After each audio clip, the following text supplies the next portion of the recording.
Tomas Tatar is surprisingly still on the open market. Is there a reunion in place for him to return to the Devils organization, or is he looking at a divisional rival? Also, rumors are circulating once again about Connor Hellebuyck and his future with the Winnipeg Jets.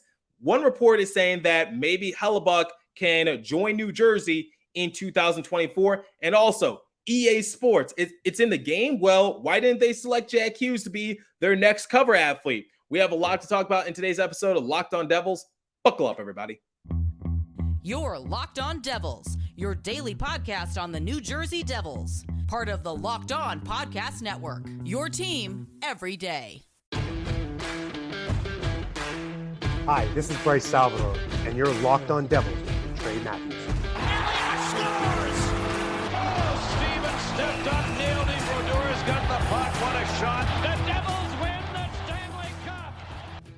Alrighty now, what is up, New Jersey? Welcome back to the Locked On Devils podcast here on Locked On Network. I'm your host, college hockey play-by-play announcer, Devils writer for Pucks and Pitchforks, and also part-time credential media member, Trey Matthews. In today's episode, we're going to talk about Tomas Tatar in the first segment because Tatar is still an available free agent despite having a big year with the Devils just this past season. Then in the second segment, we're going to talk about a very popular offseason discussion, and that is the possibility of Connor Hellebuyck joining the Devils roster at one point or another. And then to round it all off, we're going to talk some video games because EA Sports revealed their cover athlete for NHL 24, and a lot of people were pushing for Jack Hughes to possibly be the new face of Shell 24. But was he robbed? Was he snubbed? Was there other X factors? We'll talk about that in the third and final segment. But let's begin with Tomas Tatar and the surprising fact that he is still an unrestricted free agent available for any team to sign him. So a few days ago, Ryan Novozinski of NJ.com, he's a friend of the show, he put out an article and said that Tomas Tatar is still on the open market. And the rumor is that the Pittsburgh Penguins are generating a lot of noise because they are quite intrigued about Tatar. Now, it seems like the Pittsburgh Penguins are trying to become the New Jersey Devils in some sort of sense. They're going to become the Pittsburgh Devils because this offseason they have signed Will Butcher, Andreas Johnson, Ryan Graves, and now they're in the hunt for Tatar. So we're going to talk about Tatar's season, what his impact was, because he actually had a good turnaround story. And then I'm going to answer the big question, which is, do I want Tatar back on the Devils? Because I'm hearing reports saying that it's still a possibility that Tatar could reunite with the Devils, but obviously circumstances are going to be a little bit different in terms of finance and in terms of what his role might look like if he were to remain in a Devils uniform. So this season for Tatar, he had 48 points, which ranked 6th on the team. He had an offensive point share of 3.1, which also ranked 6th on the team. He had a defensive point share of 2.8, which ranked 7th on the team. He also generated a decent amount of hits. He had 65 this season, and he ranked 9th on the team, so top 10. He also did a little bit of the faceoffs. He had a faceoff win percentage of 39.5, which ranked 7th on the team. And he actually led the entire Devils team in plus minus with a grand total of plus 41. So I talked about Tatar and his redemptive story because at the beginning of the year, people were basically saying, like, why is Tatar still on the roster? And during preseason, he actually had to earn his spot on the team because I remember a big talking point was that could Tatar be waived by the Devils? Because his first showing with the Devils back during the 2021-2022 season, it wasn't really all that memorable. He was very inconsistent. He wasn't really making the big impact that I think a lot of Devils fans were hoping for, because I remember when the Devils signed him during free agency, I was like, okay, Tatar can definitely be a solid contributor on the top 6 because he led the Montreal Canadiens in scoring not too long ago. And I felt as though it was a diamond in the rough type of deal for Tom Fitzgerald. I felt like it was a deal that fell underneath a lot of people's radar. And if you were able to just get a little bit of what Tatar was able to do for the Canadiens not too long ago, then that's a pretty good pickup. But like I said, first season didn't really go as planned. Then going into year 2. He had to fight tooth and nail to earn his roster spot. And how did he impact the team? Well, I told you guys the stats, but based on my bird's view, I saw Tatar be in the right place at the right possible time. It seemed like he knew how to clean up rebounding chances. It seemed like he knew how to play aggressively to an extent, but he was just a good glue piece on that Nico Hischier and Dawson Mercer line, because for Hischier, he's obviously a two-way player. So Hischier focuses more on the defense as opposed to the offense. It's just Hischier's nature. He's very unselfish. He wants to try to get his teammates involved. We saw the surgence in Dawson Mercer. I talked briefly about that with Gabby Nordstrom of Jersey Sporting News in yesterday's episode, but Mercer just had a surgence in his offensive game. And then I felt like the player that was very underrated on that line was Tatar, because I read you guys' stats. He was ranked quite high in a lot of statistical categories for the Devils. And when he was able to score, or when he was able to find himself into the score sheet, Devils fans definitely felt his impact, and it was there. And I was even pushing for Tatar to possibly re-sign with the Devils, because I thought that was definitely what we were hoping for Tatar when we signed him during the 2021 offseason. That was the Tatar that I was hoping the Devils were able to get out of. And who says you can't teach an old dog new tricks? I think Tatar still has a few years left in him, and I'm quite shocked that he is still available on the free agent market, because I was like, even if the Devils don't sign him, I thought he would have no trouble latching onto a team, because once again, if you just look at his stats and you look at some of his impactful plays this season, he was one of the reasons why the Devils were able to take a couple steps forward. He was an X-factor player. And I think people just underestimated his true contribution to this roster. But times have changed for the Devils right now, because the $1 million question is, do I want Tatar to re-sign with the Devils? Well, if we're looking at it this realistically and logistically, I'm going to have to say no, because when looking at the top 6 for the Devils, the talk of the town is that their top 6 unit is absolutely stacked, because you got Timo Meier, you got Hischier, you got Mercer, then you got Jesper Bratt, Jack Hughes, and Tyler Toffoli. So all those guys are pretty much a safe bet to contribute either on the first or second line for the Devils. So my thing is, like, if Tatar is added onto this roster, he's not going to reunite with Hischier and Mercer, because you got to factor in Meier, you got to factor in Bratt, and obviously the newly added Devil in Tyler Toffoli. He's definitely going to eat up a chunk of those minutes, and he's going to see himself as one of the top priorities for the Devils in their playbook. So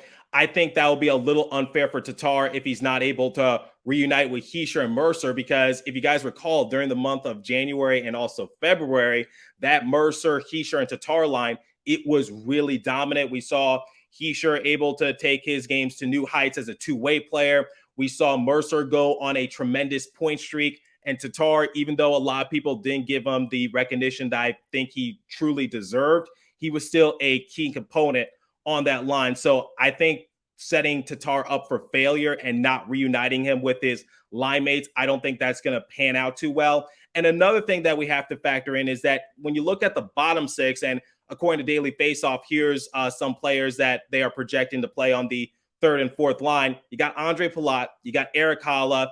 They think Alexander Holtz is going to slide into that right wing position on the 3rd line. Then on that 4th line, the now defunct BMW line, it's Michael McLeod, Nathan Bastian, and it could be Curtis Lazar. It could be Tomas Nosek.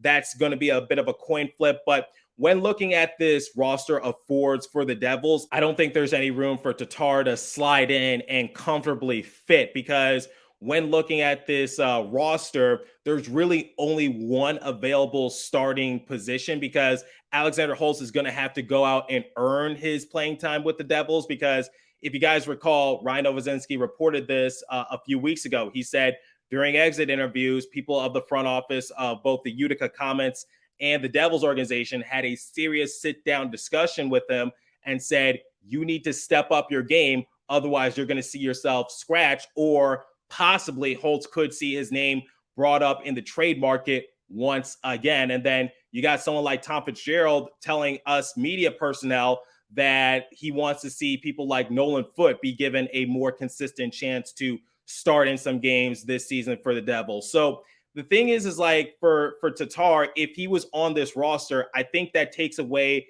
an open spot for some of our young guys to thrive because one of the things I talked about last month was that you can't keep Holtz in Utica forever. He's got to be given a consistent chance to try to showcase his skill set, or quite honestly, maybe he's just being groomed for the trade market. I don't know what the future holds for Holtz and him sticking around with the Devils, but he needs to be given a fair chance to try to take his game to another level. And the same can be said for Nolan Foote. So in terms of the Tomas Tatar reunion, I think that's a idea that looks better on paper because obviously he had big contributions on the Devils this year, but I think he was replaced with Tyler Toffoli. And if I had to pick one or the other, the track history shows I think Tyler Toffoli is the better option for the Devils moving forward. So I like Tomas Tatar. I like what he was able to do, but in terms of him reuniting with the Devils at least one more time,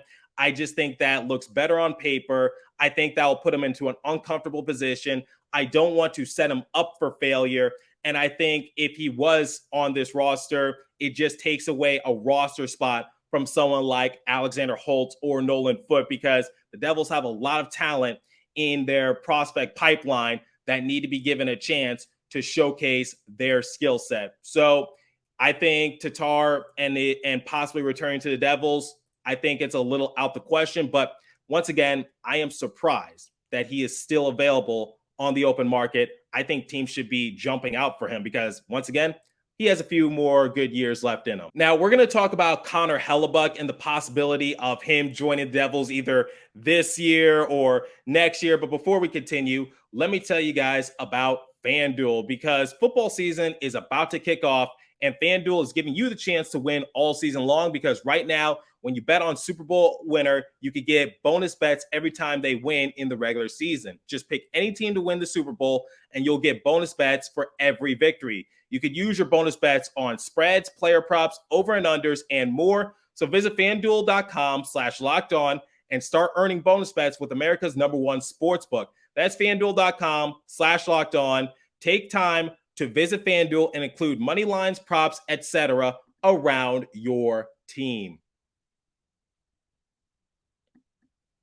Okay, let's talk about Connor Hellebuyck, which has been the talk of the town during this offseason for the Devils because it's a heated debate that I think a lot of fans are engaging in, which is, do the Devils stick with Vitek Vanecek and Akira Schmid, or do they try to upgrade and go all out for like Connor Hellebuyck? Because the rumor is that Hellebuyck wants out of the Winnipeg Jets' franchise, and he wants a new change of scenery because he feels as though he is running out of time to possibly win a Stanley Cup. And one of his preferred destinations is, in fact, the Devils. Now, that's quite interesting and flattering, but I said that given the amount of money that he's projected to make in the future, I don't think it would be a smart investment for the Devils. Plus, who would you try to trade? I'm not really all for trading a young up-and-coming prospect for a possible rental goalie, but there's a new report by The Athletic, and they came up with an alternate solution for the Devils to acquire Connor Hellebuyck. So in one of their articles, they stated the New Jersey Devils are also in a nice spot, having signed the team's young impact players long-term and turning those contracts into extreme value deals. Next summer could see New Jersey reach out and sign top-flight goaltender Connor Hellebuyck in an effort to increase the already solid chances of winning the Stanley Cup. They continue to say, from the top group, the Devils are in a fantastic position. The team has already done the things Chicago and Buffalo need to do and have done it right. If the summer of 2024 arrives and the Devils still need Connor Hellebuyck, it should happen. A veteran goaltender who could arrive to push his new team to the Stanley Cup, a team with great value marbled through the roster, and a management group that has tailored the roster so well that $21 million in cap room awaits the next step. Okay, so I guess you're wondering, does my opinion about Connor Hellebuyck change? Because he is set to become an unrestricted free agent, and that's where people are kind of hesitant for Fitzgerald to pull the trigger on a potential trade, because let's just say the Devils can't afford him come next offseason, then you really gave away a few key assets for a rental player. So the main question is, should the Devils trade for Hellebuyck or sign him in 2024? Well, here's my thing. In terms of trading him, I think we're sort of past that point in the offseason, because I said the only way that I'm open for the Devils to potentially get Connor Hellebuyck is if they do what they were able to do for Damon Severson and Yegor Sharangovich, which is you got a pending UFA in Severson and a pending RFA in Sharangovich. So trade their value while you still got the chance. So for Severson, they did the second sign and trade in NHL history. And then for Sharangovich, they traded him to Calgary. Calgary was able to extend him. So my thing is, like, I think we're past that point, because once again, I am open to trading Alexander Holtz away, but it has to be for the right player and the right circumstance, because I don't want to trade a player that's been compared to Philip Forsberg when he was first drafted for a one-year rental player. Because haven't you guys learned your lesson in the Corey Schneider fiasco when the Devils traded away their first-round selection for Schneider? And Schneider showed some promise in his first few seasons with the Devils, but it was all downhill from there. And to make matters worse, that pick that they traded to the Vancouver Canucks in that draft for Corey Schneider, that pick ended up becoming Bo Horvat. So my thing is, like, I think the Devils need to learn from their past mistakes. Fitzgerald is definitely a smart guy. I think he knows the risk in trying to obtain Hellebuyck. So that's my thing, which is if they were to trade like a pending RFA or a pending UFA for Hellebuyck, I'd be okay for that. But since we're well past July 1st, I think the mindset for Hellebuyck is that he's going to wait until 2024 to find his new home. But my thing for the Devils is, like, here's something that the Athletic did not include, which is you got to save some money for people like Dawson Mercer, because Mercer is at the final year of his entry-level contract. You know you're going to have to pay him. And then look at someone like Luke Hughes. Luke Hughes has already burned year one of his entry-level contract. You know he needs a new deal. Tyler Toffoli has 1 year remaining on his contract, so it's this year, and then Toffoli's going to hit the open market. So Fitzgerald recently revealed that he does have intent on trying to work out a long-term contract with Toffoli. So that's something you have to factor in. Michael McLeod will become an RFA come next offseason. Colin Miller, depending on how he does with the Devils, he'll be a UFA come next year as well. So that's my thing for the Athletic. Yes, I know you say that the Devils have this amount of cap space going into next season, and they could hypothetically afford someone like Hellebuyck. But just because you can hypothetically afford somebody doesn't mean you should go all in for them. Because if they were to sign Hellebuyck to a lengthy deal, then will there be enough money to re-sign Dawson Mercer? Will there be enough money to re-sign Luke Hughes when we get to that point? Colin Miller, Tyler Toffoli. So that's the one thing that kind of scares me, which is, you know, Mercer is going to have to get paid.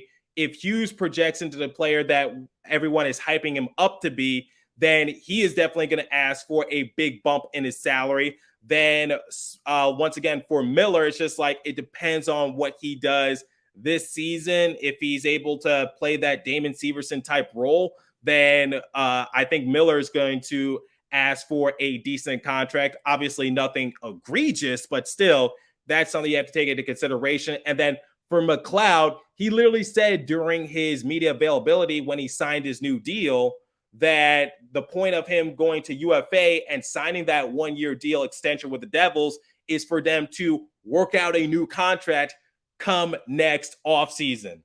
And once teams start to figure out that McLeod is very essential for this Devils roster, and the Devils are still in a prime position to compete for a Stanley Cup, then I guarantee you teams are going to try to steer him away from New Jersey, mostly not because they think he's a good player, but they want to make New Jersey weaker. We've seen this tactic work out in a lot of major sports leagues. So that's my thing. Connor Hellebuyck is a great player, and he is definitely one of the best goalies in this generation.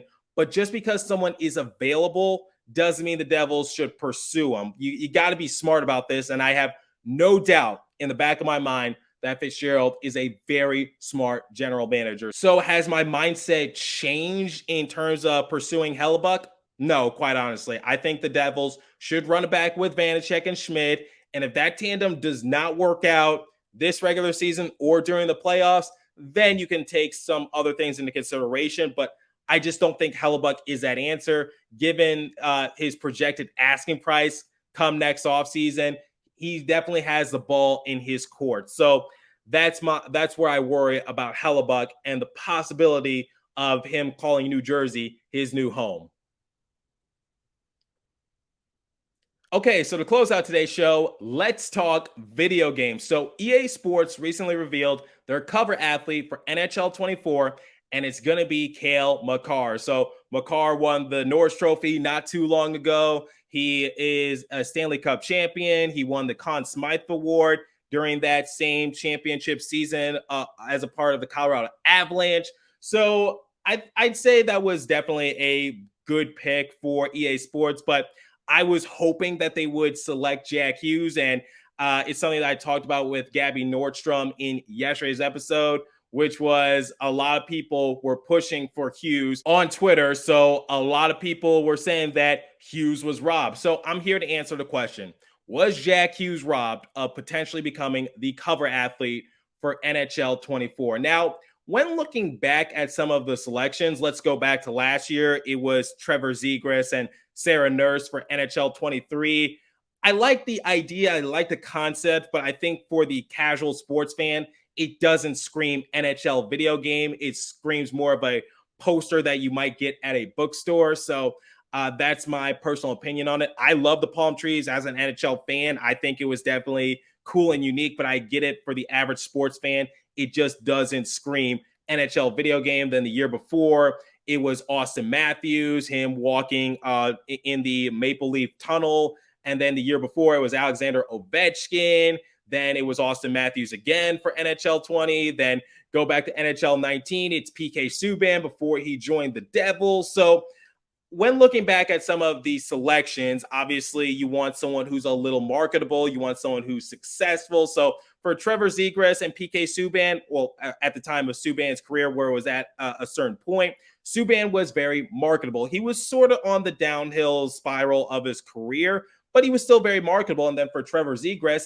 still very young, very popular amongst the Ducks fan base, very marketable. Sarah Nurse can definitely add a new demographic of hockey fans to try to pick up the video game. And then for Austin Matthews, we know what he's been able to do as a part of the Maple Leafs. He finally got them past the first round, and obviously he's won the Hart Trophy not too long ago. So the point I'm trying to make is that in order to be selected to be the face of a certain brand, you got to either be marketable or you got to be very successful. And obviously, I think Jack Hughes fits both sides of the coin. But was he robbed? I'm going to say no for the time being. He's still very young and he's showing a lot of promise. Obviously, he was able to lead the Devils to a historic season and he broke Patrick Eliash's single season record. So my thing for Hughes is that his time is going to come in order for him to be the cover athlete of a video game or whatever brand he decides to market himself in. But speaking of marketability, I want Hughes to take a different approach when it comes to portraying himself in the media, because we as Devils fans, we don't think Hughes is unlikable, but we see him in interviews and sometimes he's short, sometimes he's simple, sometimes he can be funny. At times you get a funny soundbite here and there, but coming from someone who has spoken to Jack Hughes a few times, I don't think he's a jerk. I don't think he wants to portray himself as that, but he's really focused on the game of hockey. And whether it's during an intermission, post-game, whatever the case might be, I think it's safe to say that Hughes gives off the vibe that he'd rather be anywhere else than speaking into a microphone. And I don't think he's trying to be a diva. I just think he doesn't like doing interviews because I've seen him interact with his teammates. He's very lively. He's laughing. He's making jokes. He's playing soccer. He's loud. But at the end of the day, I think he's just a little camera shy, and that could change once he gets a little more accustomed to the league, because he still has a lot of growing to do. He's just in his early 20s. He's still just a kid. But my thing for Hughes is that I want him to portray himself a little bit more likable to the NHL discourse, because I think one of the things that EA Sports is struggling with Hughes is not his skill set. And this is just my educated guess. This is all speculation. So if you want to take what I say with a grain of salt, do so. But this is just my opinion. I think EA Sports views Hughes as a talented player, but not really marketable, because in order to promote their game, they're going to have to sit down with Jack Hughes. They're going to have to do some interviews. They're going to have to put his likeness out there, whatever the case might be. They need Hughes to basically be a good representation to spread the word about their franchise video game. Even though it's been going downhill the last few years, NHL is still one of the more popular sports in North America. So I think for Hughes, especially when I see him in like these Chipotle commercials, he's not speaking. And if you guys saw that commercial, notice how Hughes is just playing hockey and there's a narrator speaking over it. Hughes is not doing an interview. He's not saying, go to Chipotle and get this or that, or get my favorite dish, whatever the case might be. Hughes needs to change that a little bit if he wants to commercialize himself just a little bit more, or maybe he doesn't want to. That's definitely his prerogative. But I think Hughes being the cover athlete for a video game, I think that would definitely be big for the Devils, because the last time that they had a cover athlete on a video game, I think it was Martin Brodeur back on NHL 14. And a lot of people are saying like Hughes should be glad that he's not the cover athlete because of the curse. And personally, I think that curse talk is a bunch of BS. I don't believe in curses. I believe in timely or untimely coincidences. And I think wasn't Patrick Kane the cover of an NHL game? I know he's been it a few times, but didn't he end up winning the Stanley Cups after he was named the cover athlete or something like that? I need to look back at that story, but